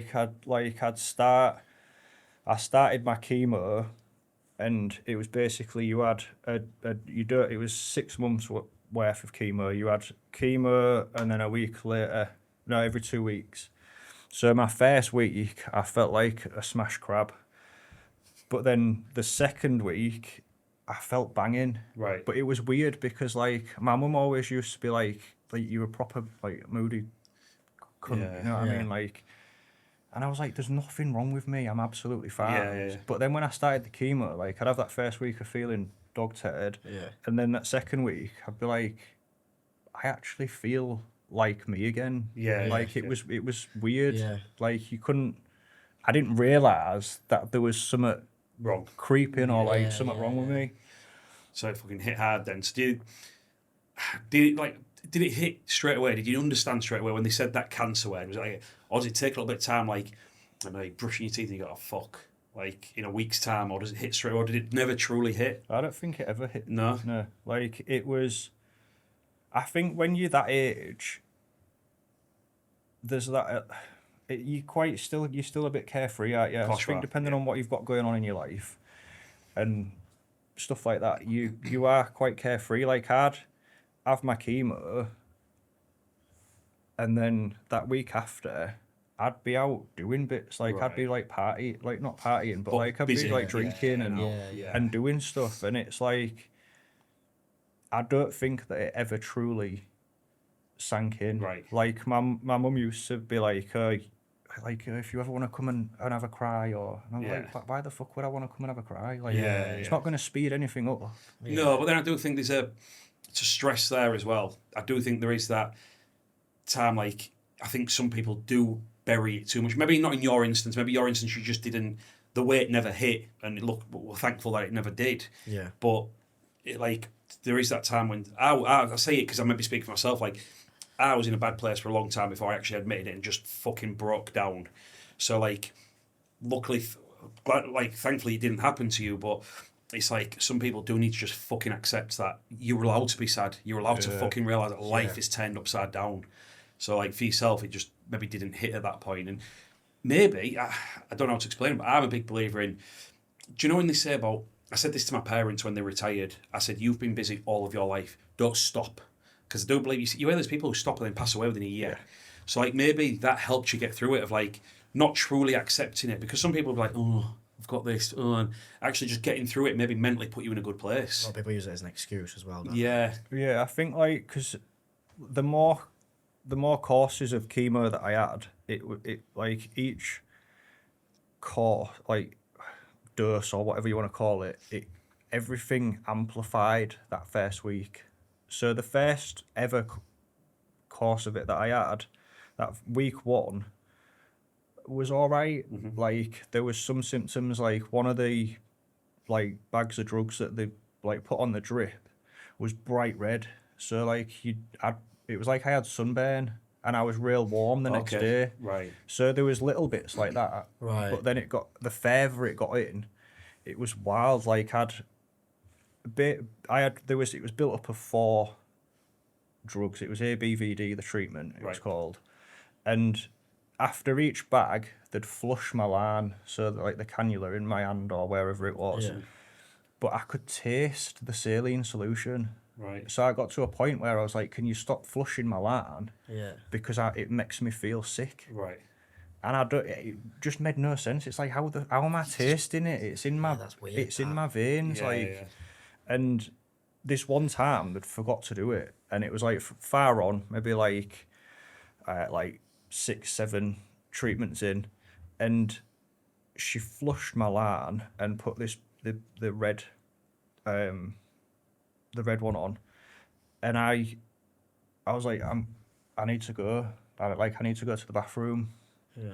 But because you're rigged up to this like It's fucking come thing with you. that's pumping in Come me, you're with like, and then there's the wire, the tube everywhere. You're thinking about that. Yeah. So I'm like dragging that to the bathroom, and I didn't even make it to the toilet, and I just bathed this red shit just everywhere. It was fucking brutal, and I was just like, oh my god, like some poor woman's gonna have to clean that up. Yeah. But then at the same time, do you think like it just shows who you are as a person? Like you're literally fighting cancer, and you've been sick, and like some poor woman's gonna have to clean this up.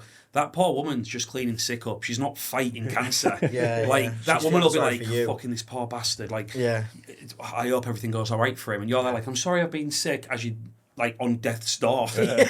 Like, do you think you buried it a little bit? Do you think the 20-year-old ego stopped you from admitting how much tough it was?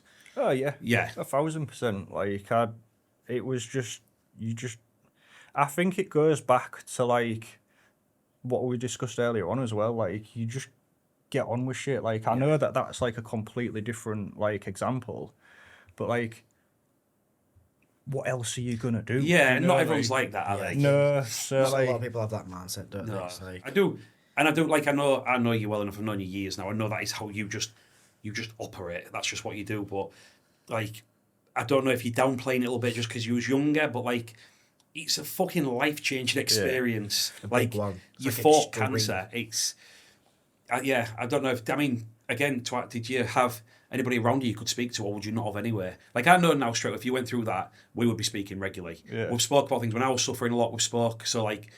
I know you would handle it different this time around, so maybe that's why I'm digging a little bit, because I didn't know you then. Did you have the people around you to speak to? my Did you not family want like to? stepped in. Like my mum was obviously there. My dad was working away still. Like my aunties and uncles, my nana was still around then as well. So like everyone sort of like chipped in, but I just don't ever think that it landed, and I'd definitely buried it. Yeah. Yeah, like I guess it's just who I am, that I'll just plow on. Like, Yeah, you will. And we've spoke about loads of different things, haven't we? Yeah. And you do just plough on, you just crack on with life. But at the same time, like, I know you well enough to know that if it happened this time around, you'd handle it different. Like It'd you be would, weird, yeah. And Yeah. it goes back to like what is to go like when you said about it happening now Yeah. versus then. Like my head would fall off. Yeah. It'd be like, what about the business? Like, what Yeah. about our mortgage? Yeah. Like, kids and everything. like everything. Yeah. It ruptures everything then. Whereas then it was just like I can just like lay in my bed like a potato yeah. and feel shit. Where was you at your life then? Was you tattooing? So I was tattooing. Yeah. But it was sort of like I was still living with my mum, so I didn't have any like major overheads. I think I had like a little Vauxhall Corsa on finance, and that was literally it. But it was very much that. It was like you just spend like that first week. I'd spend like 2-3 days in bed. If I woke up, it was weird as well. Like if I woke up at say I woke up at 7 in the morning and I was like, I'm still tired, I'm gonna go back to sleep. Yeah. And then I woke up 8, I'd just throw it all up. Yeah. Whereas if I woke up at 7, got up and ate my breakfast, I'd be able to stomach it. Right. There was just real weird things like Yeah. pencil shavings. Do you know like sharpening a pencil? Yeah. Chunder everywhere. Right. Like made me feel like violently weird, sick. Well, it's, So odd, isn't it? I'm not a scientist by any means, but chemo is like they're just fucking putting radiation in you. That's what they do. I just think killing it just the cells. like It's it dangerous, just like isn't it? wipes out. You you. can't Yeah. do too much of it, can you? 'Cause kill- it can fucking... kills a lot of the good stuff as well as the bad Yeah, stuff, yeah. doesn't it? So your immune system. So whilst I was having chemo, it was sort of like, right, you need to be going careful about like what you're eating, like if you're eating out and stuff like that. So like we'd go out, like not like super regular, but like we'd go to Subway or like Walk and Go and stuff. And it was we'd always like my mum would always try and explain like, look, he needs like can't have something that's been sat on the side or Yeah. potentially like had flies on it or whatever. It has to be as fresh as you can possibly get it to avoid anything bad happening, I guess. How do you think your mum dealt with it? And the reason I ask is like we're parents now. I bet back then you didn't realise what your mum was going through, but imagine your kid going through that. Like, it's a tough one. Yeah, like looking back now, like if I actually like think about it and think about one of the kids being in a similar situation, like I would have probably been different as to how I was, and I would have offered my mum, like, not necessarily going in a room to cry with her, but like just being a bit more open about it. and just being there or just existing Yeah, and just hanging out with her. And no, you didn't do anything purposely, and like you was young. And I do think when we're 20, we just feel superhuman. I'm not going to die from this. I'll be fine. Like we do, don't we? Like you go out and like you fucking, as we say, daft things. You'll walk home in -2 degrees and like with just a t-shirt on and shit. Like you feel like superhuman, but feel invincible, don't you? Yeah, like imagine being a parent and your child having cancer and you can't do anything, and then to add to that, your child being a little bit closed off, not purposely, you just didn't accept. It's like it's fucking hard to think about, and it's a fair play to you, mum. Like, it's a tough one. But yeah, but we all get the pleasure of you made it through. Fucking branding everyone for life now. Yeah, just drawing everyone. So what do you do? Just drawing everyone now. Yeah. No, it's a tough one, and like I knew of you back then because I think you was just coming into the tattoo scene. But yeah, imagine even your fucking friends going through it. It's a tough one. I don't think you downplay everything though. I always tell you this stuff. I like it's just one of those things. Do a mint tattoo. Yeah, it's just a tattoo. I'm like, no, John, it's fucking more than that. Yeah, underneath. Everyone says that. Even my mum said it. Mum's like, he's a real chill guy, isn't he? I'm like, he is, Mum. You want to get to know him. She's like, oh no, he's lovely, absolutely lovely. But I'm like, don't get me wrong, Mum, but you're not going to get like a different John now to when you know him. I was like, he's just very cool and very chill. It's just how he is. Get something. You're witty as hell in the chats. Make me piss. Oh my god. Don't hear much from him in the group chat, do you? Every night, just like one-liners. Oh mate, and it slaps every time. I'm like, fuck off. Well, John's speaking now, isn't he? There he is. John's speaking. What's that smell funny? Just say he's that guy, isn't he? Like, the guy who's peeking around the bush, that meme. Yeah, waiting for his moment. I mean, that's it. When I'm weighing everything up, I'm like, right, I've got something funny to say now. Just drop it. Drops it, and then just Mike gone. Speak to you again in a month. Yeah, see it, guys. What do you? Let's try and get some positive out there. I mean, someone asked a question as well, didn't they? Yeah, they did actually. Let me get it up. I've got a funny story while he loads it up. Do you know what my first tattoo was? I think I've told you before. I can't remember. I got "To fear is to not believe" right across my chest because I was in the army and I thought I was tough as fuck. But the guy missed an E out, so it said "To fear is to not be live." So my mum will tell this story. I was on the podcast. I think I've told it. I don't know. I always fucking say this, but anyway, I got it. I wasn't in the tattoo studio, but it's not around anymore. It was right opposite train station, and it said, I said to him, I want this, and I said, I want "To fear is to not believe," and he went, yeah, no worries. So he stenciled it on. First tattoo, didn't know what I was fucking doing. 16, straight off the train. I was in the army. So he said, "To fear is to not believe." Tattoos it. Just stickers on it, paper towels over it and tapes it up. I didn't realise when you get a tattoo, you usually check it yourself in the mirror. So he obviously knew he'd fucked up.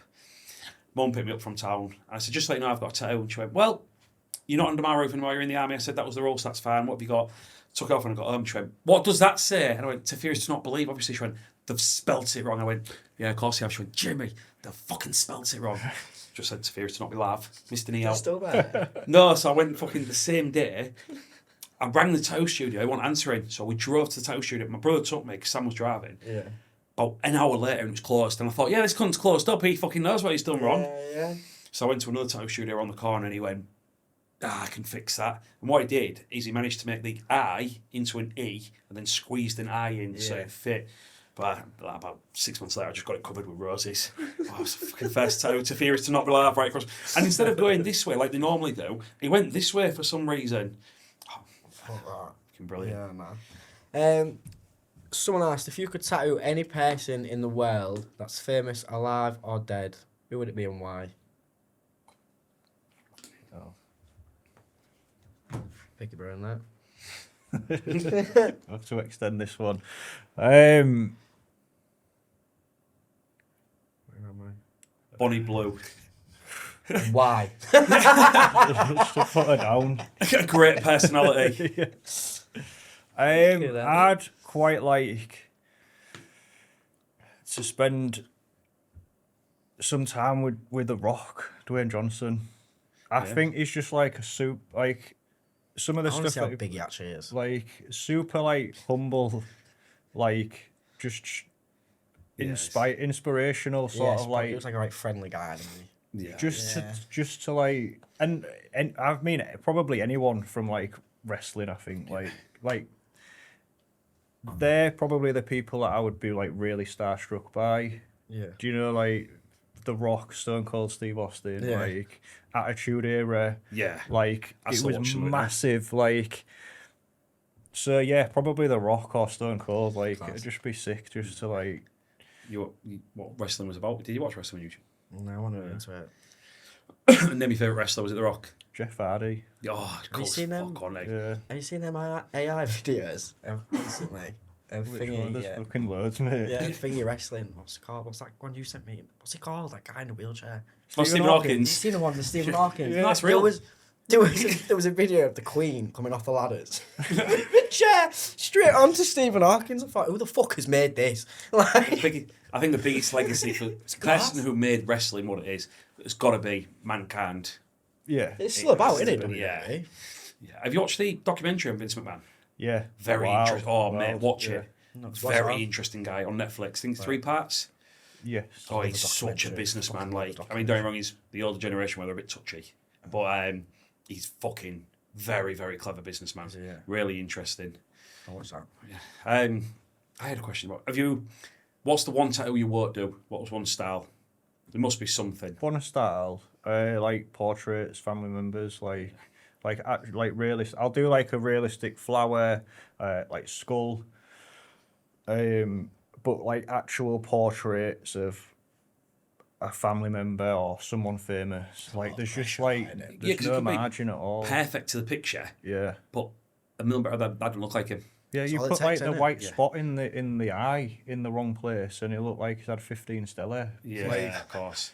it's that Yeah. Gotta small have that of niche, a ain't you, I think? of a thing. So that is the one thing that I wouldn't touch. Plus, there's people that I can be like, right, I'm not comfortable, so here's who I would recommend. Yeah. Go to them. You're gonna travel. Or someone Yeah. else potentially in the city or surrounding areas. Go to them because they will do a That's what far they- better yeah, job than yeah. what I can. Yeah. Yeah, I think that's the right thing. That's good isn't it? though, innit? Yeah, imagine if I can get a picture of your dog and it looks like it's had a stroke. Like scrambled eggs. Pet goldfish, fucked. So I think we're fucking good. That have we missed anything? We went into a lot there, really, didn't we? I mean, we always talk about business as well. I know you've mentioned a couple of things, don't you, about like you know where tattooing is, but you've always got that next thing. So anything lined up or anything you're thinking of? Do you know what? Like, I think tattooing is my passion, and it's min, and like I live a reasonably good life off the back of it, but at the same time, I've got to be there to earn that money. Like even like if you rented out chairs or whatever, you either got to have loads and loads of artists in there, or be charging an astronomical amount, which people aren't going to want to pay. So I would like to sort of like dip my toe into something where I can sort of start making some money, not necessarily like being there, because just that passive, like I've got like a couple of other people that rent bits, but it's not it's not enough to like warrant like being like, do you know what, I'll take an extra like 5-6 days off a month. Yeah, of course. So I would like to step into something else, like invest in something, or You spoke about this before, actually, hadn't you, as well? Yeah, you said you wanted like a different sort of... it was in t-shirts and it, stuff like that. Finding something. Yeah, So, yeah. you thought about doing fine line tattooing, mate? That's I'm just gonna do eyebrows, mate. Like, fine line tattooing. Like, Why you want your hair back? what's wrong with my hair? That's wrong with him, just asking if you want it. You're going to comment on John's? He's got his full head tattooed there. Yeah, he's He's hard. got his isn't hairline tattooed on. he? He's hard as fuck. I got the back of my head done and wanted to hit him. I was like, Yeah. "Fucking hell, John." I remember getting my throat done, and that was like It's so uncomfortable. 3.5 hours. And I don't know if it's because I've done my first bodybuilding show like about 4 weeks before, so I was still on a bit of a high. Like, God, I've achieved something. So it was all right, and I managed the pain. 3 tramadol helped. Yeah, of course. But then when he was doing the sides, they hurt a little bit. Got onto the back. Oh my God. The first time I've ever used numbing cream for any tattoos. And I remember saying to him, I was like, mate, this is mint. I can't feel fuck all. And John was like, yeah. And I could tell by the tone of his voice, he's like, he knows more than I do. Within 14 minutes, fucking hell, I can feel every single line he's doing, but worse. And I was like, I've not taken any tramadol, which is my go-to thing, which always helps. And I was just like, oh my God. And I thought, I don't know how long this is going to take. It's like, it was horrendous. That's the worst tattoo I've ever had. And then everyone's like, the side of your head's easy. I'm like, well, we'll see on that. I'll wait a little bit. The back's big in. Yeah. Because it's like towards the neck. Like I felt like he was just trying to behead me. Like when I had my hand up and I was like, am I going to come out of here or am I going to be on a video getting shared on WhatsApp? But how many times you had a tattoo when you're like, do I reckon I can just stop him here and just live with it as it is? Like, My hand. Fucking you get to a point, don't you, like, the outline looks fine by itself. Yeah. Don't need shading. Yeah. What's your Or preference? you think they've done so much more, and then you look and you're like, fucking hell. You're just waiting for that. Right, just get that. About 15 more minutes. And you're like, yeah. How much longer, John? A couple of hours. The fuck do you mean a couple of hours? Yeah. It's like when you go on the fucking Stairmaster at the gym, innit? Yeah. And you're like, I've been on this for an hour, 3 minutes. How? Yeah. How has it been 3 minutes? It's like Snatch when he's cooking them sausages, isn't it? Is it Snatch or Lock, Stock? And he's like 2 minutes Turkish. Yeah, it's fucking, it's just horrible. What's the other thing I was going to say about tattooing as well?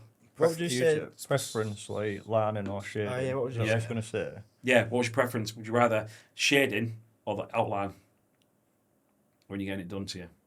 Man's outline every time. You prefer it? Oh, yeah, it's just like a... I don't know, you know. Done. Shading. Fucking stop, man. I think it's... I don't know. I think it's different when I've had different tattoo artists do it. Yeah. So some people I've had... You won't mind me saying this. Got a friend called Carl who does tattooing. He's at Angry Badger, is it? Yeah. He's brilliant tattoo artist, but he's very much like, doesn't give a fuck. Just grab your arm and do it and you can feel it, right? But then I've had like a woman do it before, Becca, who's very gentle and sort of thing. So that's like, so then none of it really... See, I think with John's, I've had a few different artists, and to say what you're saying as well, mate. Yeah. John's heavier, but it's only once.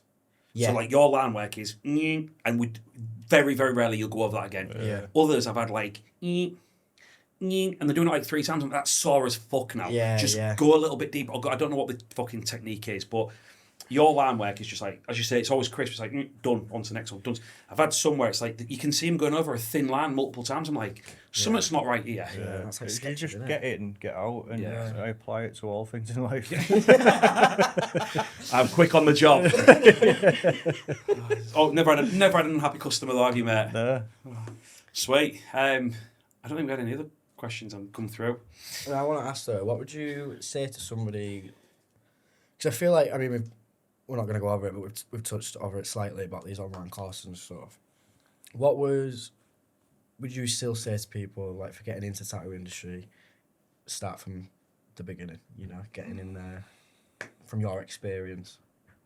Portfolio. Yeah. Like, do not ever underestimate how valuable a portfolio is. Pencil drawings, fucking iPad, like whatever it may be. Study. Don't just come in and be like, right, I just want to do one style for the rest of my days. Come in and show me variation. Show me that you've took the time to actually sit and understand how a geometric pattern is going to sit next to a mandala, for example. Or if you're going to do like a colour piece, like, are you going to put your black shade in there and then you're going to whip black shading off the back of it and then potentially lose that definitive part of that tattoo? Right. It's little things like that. Understand it. Like, go on Google, Pinterest. Like, you can find anything. Yeah. It's wild now, the amount of stuff you can find. Use it to your advantage and come locked and loaded and be like, right, this portfolio is absolutely bomb-proof. Yep. It might not go in, you might not get in somewhere the first time. Keep going. If it's something you want to do. Like, if someone... I will, hands down now, not teach anyone to tattoo now. My kids, if they want to go down that route, if someone came in with an astounding portfolio, was the right person, got on with them, had a bit of a vibe, I'd consider it. Yeah. But without that portfolio, without that time and effort put into understanding it, and don't just like start following me and then be like, I love your work. Yeah. Sweet. What, in talking. 4 minutes? Yes. Like, come, like, get tattooed by me. If you love my work, get tattooed by me. Yeah. Follow me, like, make understand them what connections I'm before. about. If you want to be taught by me, Yeah. and you've also got to be prepared. Like, some places, like we said earlier on, like, will give you, like, the airy-fairy type of apprenticeship. I will give you an element of that, but you're still going to have the basic values of what I was Coming to taught skating board. coming into it. Yeah. Like, I might not make you clean a skating board, but you will sure as hell mop the studio every Yes. single Too day. right. Yeah. Yeah. Like, and you've got to be prepared for that. Like, don't get upset or bent out of shape if something goes slightly wrong. Bounce back, come back, and just fucking go for it. Like, I think Good advice. it's just, I think the passion is the main thing in there. 100%. Like, if you've got to, it's this age old thing. Like, when I started tattooing, and like even potentially now, it's not like fucking girls on roller skates and like coked up off my tits every single weekend. Yeah. Like, it's, I get in from work and do whatever, have tea, sit down, draw, Yes. sit down, answer messages, Yeah. get up in the morning, potentially do some more drawing, Yeah. go to work, tattoo that drawing or multiple drawings, Yeah. I think this is finish. what we've talked about for ages, mate, and it's interesting that somebody like, let's be honest, it's the rock and roll lifestyle of tattoo artists. That's what it's always portrayed to Yeah. be. But actually, if you relate it to an online coach or like vehicle wrapping or like the brand box that Harley runs, it's, you might see me in the gym bouncing around everyone and, he's got his own gym. What you don't see is 11 o'clock at night when I'm still putting someone's plan together, or I'm up at 4 a.m. to make sure like the plan's together and stuff. Like, you might look all golden in the gym and I'm bouncing around everyone, I'm fucking buzzing in there. But I'm also at 11 o'clock at night making sure, actually, that plan I sent out, am I happy with it? Do I need to tweak that? Same as yourself. How many times do we message each other and the fucking laptops are still open at 11:30? Oh, yeah. You're at home drawing. It's not like, I come in, I tattooed, and then like, Go on. was it Miami Ink where they're out partying on the night and stuff? It's like, no, mate, I'm sat watching fucking telly whilst I'm drawing on my iPad after I've just finished my spaghetti bolognese. Like, there's no rock and roll anymore. Yeah, that's it. It's like, it's very much that, and like we're in a time where people want everything now. So it's like someone messages you, I try my best to get back to someone within 24 hours. Yeah. For me, after that, they've potentially already messaged someone. Yeah. So I will always try and do my best to get back to someone, but as a byproduct of that, it eats into personal time, course doesn't it it? does. And like Yeah, you of guys course, will know yeah. it. Like you sort of. I was at the wedding yesterday for Paul. I was getting messages about the gym and stuff like that. And the thing is, the coaching, I think we've got 173 people on the team now. And I've got really good coaches who will answer the questions if I'm not available. But like the gym, we get messages and he's trying to, like you said, you just want to capture it there and then. So I messaged Alan, I was like, mate, have you seen this email come through? And he just put, mate, fuck off, you're at a wedding, just chill out. But it's not as easy as that, is it? You can't can't just like. People think it's like, I'll literally lose my head. yeah, and you just think, what if I miss that sale? Yeah. What if I miss that? Like, I want, it's a tough one, isn't it? No, yeah. Whereas everyone's just like, I just want to earn loads of money and do like a couple of tattoos a day, and then like, no, don't work like that. No, We're all boring fuckers, really. That's it, and you never switch off. No. Like ever. You can't switch on. And when you do, you'll go away for like a week on holiday, and you're like, fucking, I'm miles behind, and I've lost this, I need to do this, and you never fully switch off. Yeah, do I'm you? sat, I've I've like not worked. running. I'll be like, I'm just gonna go to the toilet. Like, I've been in there, I'm phone. having a shit. I'm like, smoke coming off my fingers, like answering messages and stuff. And he's like, "Are you all right?" And I'm like, "Yeah, like I'll be out in a minute." Yeah, it's me time. Flushed it It's all about 3 about times. this Yeah. It's not about that one when people walking in when you're going for a shit. That's me time. I don't care how long I've been with you, Gemma. Yeah. Shh, fucking get out. Yeah. I'll open the door. Were you pooing? I'm like, Ala. And she's like, it smells. It fucking will. Get out. Yeah. Get out. But then when they're younger, they just want to be with you. So I've got, is it a video or a picture? Gemma's got a funny picture as well, but she just came before I was going to the toilet. She just came. She must have been about 1.5. Walks up and just sits in my pants. Just waiting for me, looking at me. I'm like, I'm just trying to go to the toilet. And then there's a picture of Gemma when she was poorly. And Gemma's just sat on the toilet. And she sent me a picture while I was offshore. And Ella's just sat on her knee, like, waiting for her. Gemma's like, came off the shits in peace. Oh, yes. Class. Sweet. Right, I think we'll wrap it up. Yeah, man. Yeah, man. Appreciate your time, mate. I know you're busy. Problem. So happy with that. Yeah? Yeah, happy with that. Sweet. Awesome. Cut. Cut.